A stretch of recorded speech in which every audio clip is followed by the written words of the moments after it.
मुक्तिकामी चेतना अभ्यर्थना इतिहास की है, समझदारों की दुनिया है विरोधाभास की। आप कहते हैं जिसे इस देश को स्वर्णिम अतीत, यह प्रतीक्षा की घड़ी है क्या हमारे प्यास की, क्या हमारे प्यास की।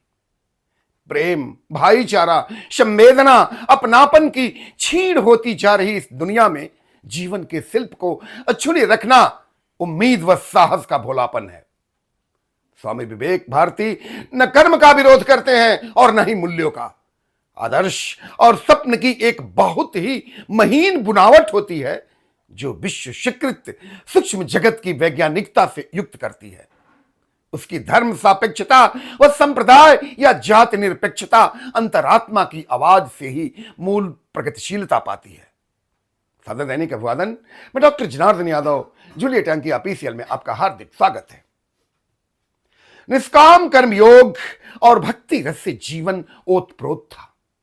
सारी सृष्टि हमारी ही तो है, संग्रह किस लिए, त्याग से ही आनंद मिलता है। मन में विचार आया कि इस माह का पूरा वेतन अभावग्रस्त लोगों को दे दिया जाए, फिर अपना पेट पालने का आनंद लिया जाए। वर्ष 1987 था और पूरा वेतन गरीब छात्रों और रिक्शा चालक और एक निर्धन महिला को दे दिया। छावला बस स्टैंड पर नजफगढ़ के निकट जा रहा था। वहां एक नाले की खुदाई हो रही थी। मजदूर काम कर रहे थे, ठेकेदार भी वहीं पर था। तो ठेकेदार से पूछ करके मैं कार्य में जुट गया। श्रमिक के पास मैं ईंटों का पहाड़ खड़ा कर दिया और मिस्त्री के पास भी काम करने लगा।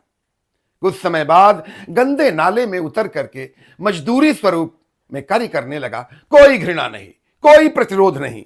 संकल्पित मन गुरुदेव के प्रति श्रद्धा आज्ञा के रूप में कार्य करता रहा और मन ही मन अपने को वीर शिवाजी मान रहा था। मैं अनुभव कर रहा था कि कैसे एक समर्थ गुरु रामदास ने शिवाजी को गढ़ा होगा। दोपहर के भोजन के साथ मैं 1 रुपए के गुड़ चना से अपने पेट की आग बुझाई।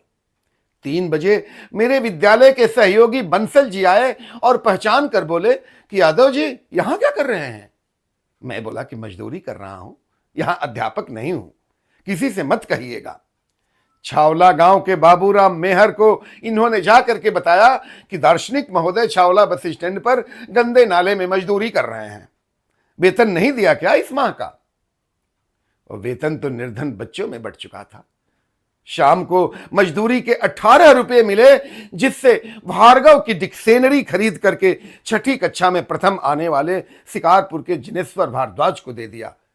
उसे इंजीनियर बनना था, कहीं ऐसा न हो कि डिक्शनरी के अभाव में वो इंजीनियर न बन सके। शेष अगले एपिसोड में जारी रहेगा। प्रतीक्षा है आपके समीक्षा की। धन्यवाद।